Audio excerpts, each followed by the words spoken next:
I have to tell you, Obamacare is really, I think, the worst thing that has happened in this nation since slavery.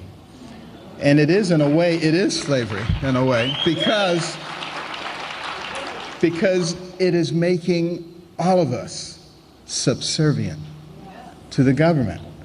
And it was never about health care, it was about control. That was Dr. Ben Carson, the Values Voters Summit. He joins us right here on NewsOne now. Doctor, I want to go to that particular issue there. Sure. Those comments there offended a number of people in terms of saying that the Affordable Care Act is the worst thing since slavery. Okay.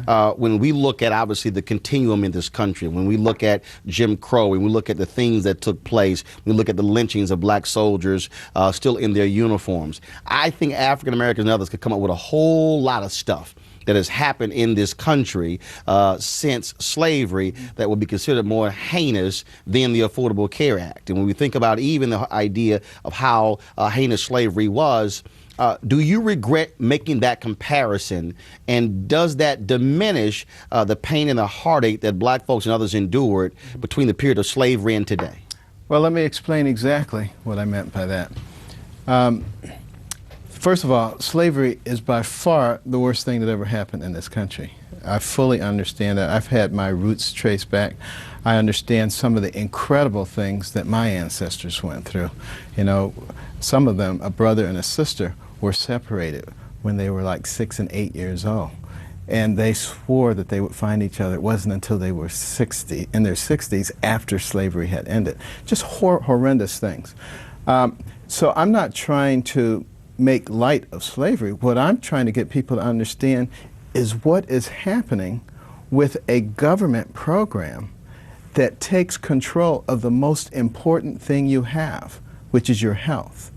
And, you know, part of it comes from the fact that I do a lot of reading, and not only about American history, but world history, reading about Marxists and neo-Marxists and some of the things that they have advocated.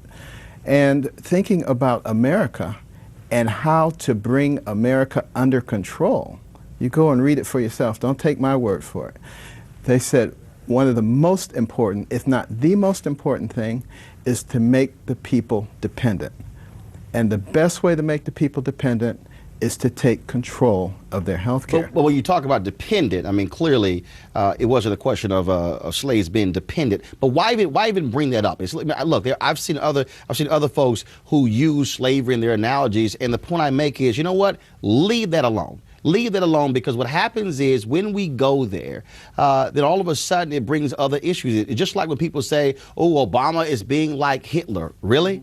I mean, again, and so when we try to make those sort of analogies, why not allow the criticism, the critique to stand on its own versus trying to somehow suggest that it's almost like slavery? Because I'm fighting two different wars here.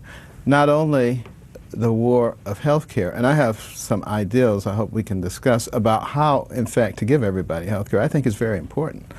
But also the political correctness issue.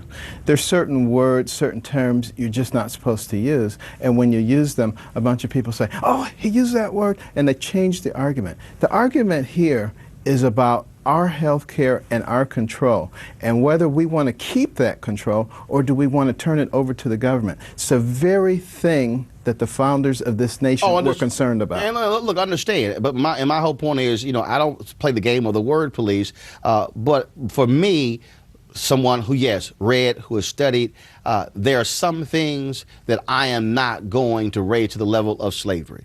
And there's no way in the world even the Affordable Care Act even comes close to that. I never said it did. I said it was the worst thing since slavery. But you also said it was also like slavery, because in terms of people being dependent. In terms of people being dependent, stop and think for a minute about what's happened here. You have a situation where a nation that was founded for, of, and by the people now has a government saying, you must do this. You must do that. But doesn't our government already do that? Abide by this. But don't we already do that? But don't we have fuel efficiency standards? Don't we have safety standards? Don't we also have we have requirements across the country? When President Ronald Reagan when he was in office, he made it perfectly clear: if you do not raise the minimum drinking age, you will not get federal highway funds.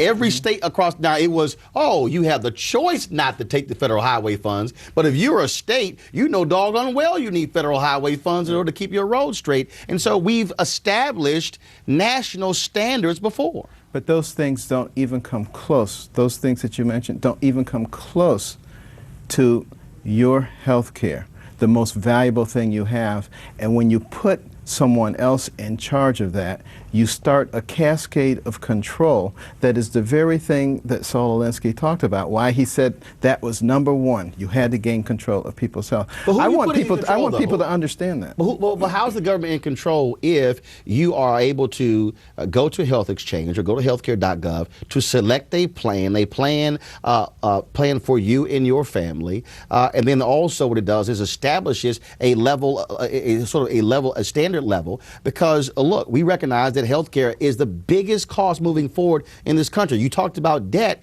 and the reality is that our healthcare costs are exploding, and so we have to somehow confront that. And I cover county government. Sure. You have county hospitals, county budgets that are exploding because county hospitals have to cover folks. And so taxpayers are spending more money every year because of property taxes to cover those budget shortfalls. Now you asked the question, how does that put the government in control?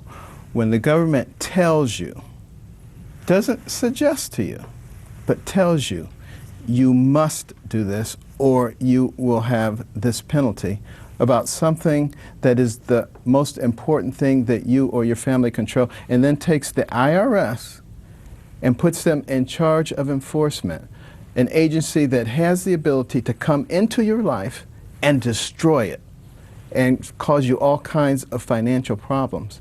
That is control. But also, federal government also tells us you must pay taxes. That's not a choice either. Well, I have some ideas on that too. Okay, all right, right. And I'm sure Wesley Snipes had some idea about that too when he sat in prison for 3 years because he didn't pay his taxes.